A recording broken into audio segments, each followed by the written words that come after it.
Students, next question number 14. Given that the two number appearing on throwing two dice, दो dice को फेंका गया है, आर डिफरेंट.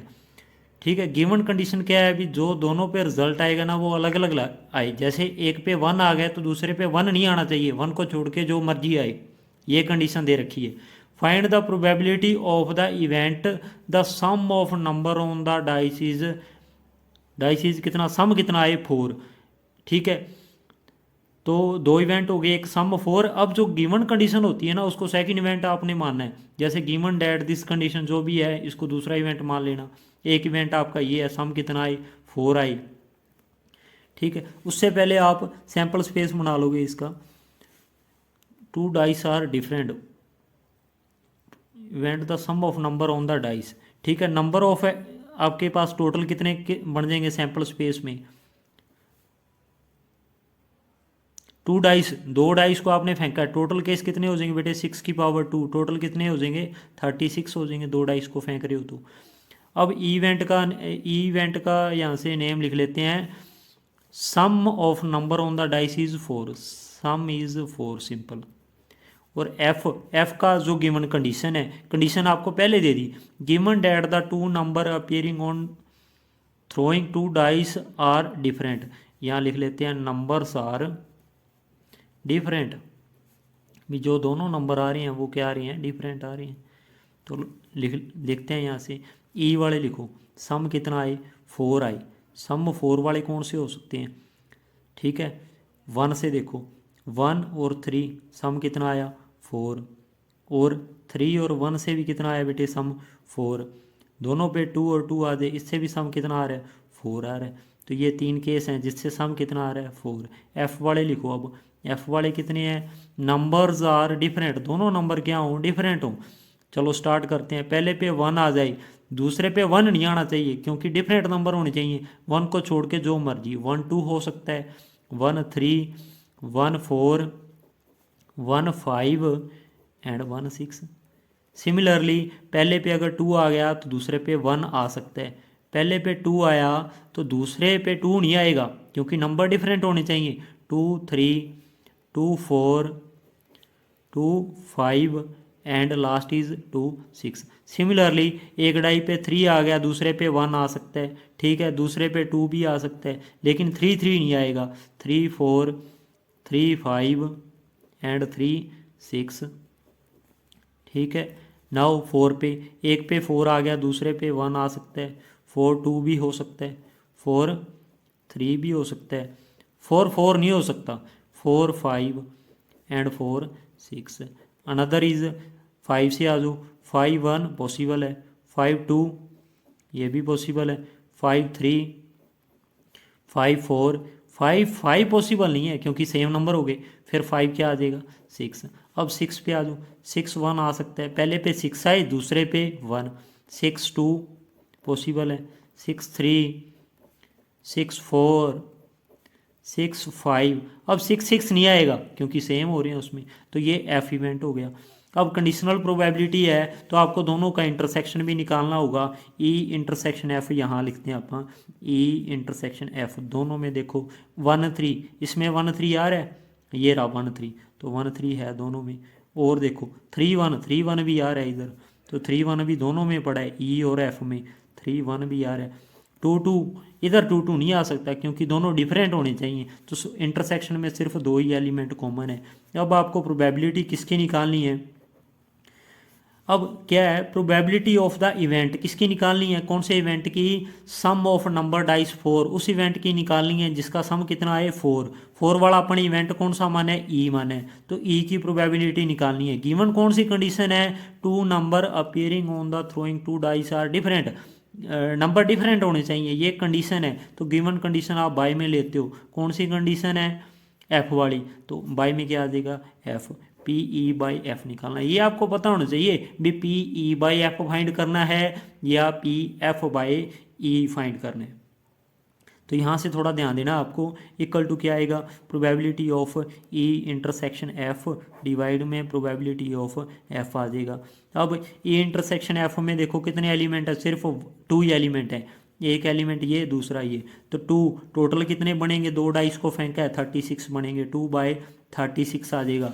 नाउ एफ में देखो कितने हैं अभी, एक रो में कितने हैं, 5 हैं, तो 5 6 या कितने हो गए, 30 हो गए इसमें, तो टोटल कितने हो गए एफ में 30, और वैसे टोटल कितने हैं सैम्पल स्पेस में 36 हो गए। 36 से 36 आपका क्या हो गया, ये कैंसिल हो गया, तो क्या आ गया अभी 2 में क्या आ गया 30, 2/30 को आप क्या लिख सकते हो, 2 1 जा 2 15 जा, तो 1/15 is the answer. Now move on करेंगे नेक्स्ट क्वेश्चन पे, क्वेश्चन नंबर 15। क्वेश्चन नंबर 15 में देखो, consider the experiment of throwing a die, एक डाई को थ्रो किया गया, ये एक्सपेरिमेंट अपने पास। If a multiple of 3 come, अगर 3 का मल्टीपल आता है, देखो 3 का मल्टीपल डाई पे कौन सा हो सकता है, या तो 3 हो सकता है या 6 हो सकता है, 9 तो होता ही नहीं डाई पे, ठीक है, 2 ही है 3 के मल्टीपल, या 3 या 6। अगर 3 का मल्टीपल आता है, throw the die again, die को दोबारा फेंक दो, ठीक है, एक बार दोबारा फेंक देना है।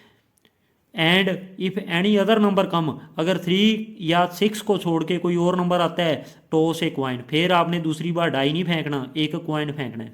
Find the conditional probability of the event the coin show a tail, coin क्या करे, एक टेल शो करे, given that the at least 1 die show a 3, ये आपकी गिवन डेट वाली कंडीशन है, ये सेकंड इवेंट है, ठीक है। पहले सैंपल स्पेस बनाते हैं इसका। सैंपल स्पेस में देखो क्या कहता है, अगर 3 आ गया, if 3 comes up then throw a die again, अगर 3 या 3 का मल्टीपल आता है देखो, तो एक बार दोबारा फेंकना। मान लो अगर डाई पे अपने पे क्या आ गया, 3 आ गया, तो डाई को वो कहता है दोबारा फेंको, दोबारा फेंकने से 1 भी आ सकता है, 2 भी आ सकता है, 3 भी आ सकते हैं, 4 भी आ सकते हैं, ठीक है, 5 भी आ सकते हैं, और 6 भी आ सकते हैं। 3 आया, 3 का मल्टीपल ही है, कोई भी नंबर खुद का मल्टीपल ही होता है, ठीक है। अगर 6 आ गया, 6 भी 3 का मल्टीपल है, देखो 3 के मल्टीपल डाई पे 2 ही होते हैं, एक 3 होता है, एक 6 होता है। अगर 6 आ जाता है, फिर भी डाई को दोबारा फेंकना है, दोबारा फेंकने पे 1 भी आ सकता है, 2 भी आ सकते हैं, 3 भी पॉसिबल है, 4 भी पॉसिबल है, 5 भी पॉसिबल है, ठीक है, और 6 भी पॉसिबल है। ये तो बात थी 3 के मल्टीपल आने की। And if any other number, अगर कोई और नंबर आ जाता है, और नंबर आपका कौन सा हो सकता है, 1 हो सकता है, 2 4 5, ये आपके अदर नंबर बच गए। 3 6 वाले तो आपने ले ही लिए, अगर और नंबर आता है तो एक सिक्का फेंका जाता है। देखो अगर 1 आ गया, 1 आ गया तो सिक्का फेंकने से क्या आ सकता है बेटे, 1 के साथ हेड भी आ सकता है, और क्या आ सकता है, 1 के साथ टेल भी तो आ सकता है, ठीक है, दोनों ही आ सकते हैं। सिमिलरली अगर डाई पे कितना नंबर आ गया, 2 आ गया, तो 2 के साथ हेड भी आ सकता है, 2 के साथ टेल भी आ सकता है। 3 नहीं लेना, 3 आ गया, 3 आ गया तो आपने डाई फेंकना था दोबारा। फिर 4 की बात करते हैं, 4 आ गया तो 4 के साथ हेड भी आ सकता है, 4 के साथ क्या आ सकता है, टेल भी आ सकता है। एंड 5 के साथ हेड भी पॉसिबल है, और 5 के साथ आपका क्या है, टेल भी आ सकता है। 5 आया तो आपने कॉइन फेंकना है, फिर तो कॉइन पे हेड भी पॉसिबल है और टेल भी पॉसिबल है। तो ये आपके सैम्पल स्पेस के टोटल केसेस अपने बन गए हैं, ठीक है। नंबर इनके काउंट कर लेते हैं, सैम्पल स्पेस में कितने हैं, 1 2 4 6 8 10 12 15 17 और 3 20, टोटल कितने हैं इसमें, 20 पड़े हैं सैम्पल स्पेस में। अब इवेंट्स की बात करते हैं। Find the conditional probability of the event the coin show a tail, coin क्या करे, शो टेल करे। इवेंट मान लो क्या, क्वाइन शोज टेल, इवेंट मान लिया। दूसरा इवेंट एफ मान लो, गिवन डेट, जो कंडीशन दी हुई है, एटलीस्ट 1 डाई शो 3, कम से कम एक डाई पे क्या है, एटलीस्ट 1 डाई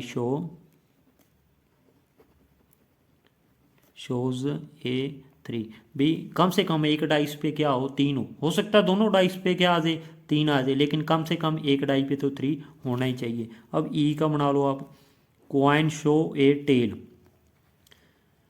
ई में वो आते हैं जिसमें क्वाइन क्या करता है, टेल शो करता है। टेल वाले देखो इसमें सैंपल स्पेस में, एक तो ये रहा टेल वाला, 1 2 3 4, ये चारों लिखो, सॉरी टेल वाला लेना है, 1 और टी, यहाँ से टेल वाला आएगा। दूसरा टेल वाला कौन सा है, 2 एंड टी, फिर 4 और टी, फिर क्या आ सकता है 5 एंड टी। ये आपका ई का हो गया। एफ का देखो, एफ में क्या हो सकता है, एफ में बोला है एटलीस्ट 1 डाई शो ए 3, कम से कम एक डाइस पे कितना आए 3 आए। देखो इसमें 3 आ रहा है, इसमें 2 बार चल जाएगा, क्योंकि उसने एटलीस्ट बोला है, एक से जितनी बार ज़्यादा मर्जी बार आए ज़्यादा, लेकिन वो सारा क्या होगा ओके होगा, एक से ज़्यादा बार आया। तो इसमें 2 बार आ गया, तो वो ये भी क्या है ओके है आपका। 3 4 ये सारे एटलीस्ट 1 वाले हैं, ठीक है। 6 तो ये हो गए, फिर 7 और 7 हो गए अपने पास, 6 ये 7 हो गए एटलीस्ट 1 वाले। 7 लिखो इनको कौन कौन से हैं, 3 1 3 2 3 3 3 4 3 5 3 6, ठीक है। 7 कौन सा है, 6 3 है 7, ये भी अपने 7 के 7 लिख लिए। नाउ नेक्स्ट क्या करना है हमारे को, अब क्या बोला था उसने, कंडीशनल प्रोबेबिलिटी निकालनी है। देखो यहाँ से पढ़ो, of the event the coin show a tail, किसकी, टेल वाले की। अब टेल वाला अपने कौन सा इवेंट माना है, ई माना है, तो ई की प्रोबेबिलिटी गिवन कौन सी कंडीशन है, कंडीशन देखो एटलीस्ट 1 डाई शो 3, ये अपने एफ इवेंट माना था, तो गिवन कौन सा इवेंट है, एफ है। ई बाई एफ आप क्या लिखोगे, probability of E intersection F divide में क्या आ जाएगा, प्रोबेबिलिटी ऑफ एफ। अब ई इंटरसेक्शन एफ निकालना ज़रूरी है, तो उसके लिए आप ई इंटरसेक्शन एफ यहाँ पे निकालिए। ई इंटरसेक्शन एफ, देखो ये अपने पास ई है और ये एफ है, दोनों में इंटरसेक्शन में देखो कोई आ रहा है कॉमन, ई में टी वाले हैं, इसमें बिल्कुल अलग हैं, इन दोनों में कुछ कॉमन है ही नहीं। ई इवेंट में और एफ में कोई कॉमन नहीं है, कोई कॉमन नहीं है, तो ये आपका जो ई इंटरसेक्शन एफ के है वो फाई है, खाली है, कुछ है ही नहीं कॉमन। तो इसकी अगर कुछ है ही नहीं है, कोई चीज़ है ही नहीं, तो उसकी प्रोबेबिलिटी क्या आएगी, 0 आएगी। तो पी ई इंटरसेक्शन एफ आपकी क्या आ गई, 0 आ गई। प्रोबेबिलिटी ऑफ एफ की देख लो, एफ वाले कितने 3 to 5 to 7, तो ये तो जो मर्जी हो 0 ही आंसर आना है, क्योंकि 0 बाय समथिंग इज 0। एफ में 7 थे और टोटल कितने हैं आपके पास 20, तो 0 बाय में 7 बाय 20 आपका क्या रिजल्ट आ जाएगा, 0। 0 divide by something is 0। Now next question करेंगे, question number 16। If probability of A equal to 1/2, probability of B 0, तो ए बाई बी की वैल्यू निकालनी है आपको, ठीक है। पी ए बाई बी किसके इक्वल होगा भाई, कंडीशनल प्रोबेबिलिटी की बात करता है, P A intersection B divide में क्या आएगा, probability of B intersection B. देखो ए इंटरसेक्शन बी आपको वैल्यू दे ही नहीं रखी, तो ऐसे ही रखो P A intersection B, P B की कितनी दे रखी है 0, समथिंग बाय 0, समथिंग बाय 0 आप इन्फिनिटी बोलो या क्या बोलो, नॉट डिफाइंड, तो क्या आ जाएगा, not defined is the answer. तो नॉट डिफाइंड वाला ऑप्शन सी था, तो सी ऑप्शन इसका राइट है। Now question number 17। If A and B are the event such that P A by B किसके इक्वल है, पी ए बाय बी किसके equal है भी, probability of B by A के इक्वल है, ठीक है। पी ए बाय बी को क्या लिखोगे, P A intersection B divide में प्रोबेबिलिटी ऑफ बी, और probability of B by A को क्या लिखोगे आप, कंडीशनल वाला फार्मूला लगा के, बी इंटरसेक्शन ए डिवाइड में प्रोबेबिलिटी ऑफ ए। अब ए इंटरसेक्शन बी बोलो चाहे बी इंटरसेक्शन ए बोलो, बात तो एक ही है ना, तो ये तो कट हो गए, तो 1 बाय क्या आ गया यहाँ से, 1 by P probability of B equal to 1 by probability of A, cross multiply करोगे आप तो पी इसकी 1 से हो जाएगी, तो probability of A equal to probability of B. भाई दोनों जो इवेंट हैं ए और बी उनकी प्रोबेबिलिटी क्या है, इक्वल है, तो कौन सा ऑप्शन है, डी ऑप्शन।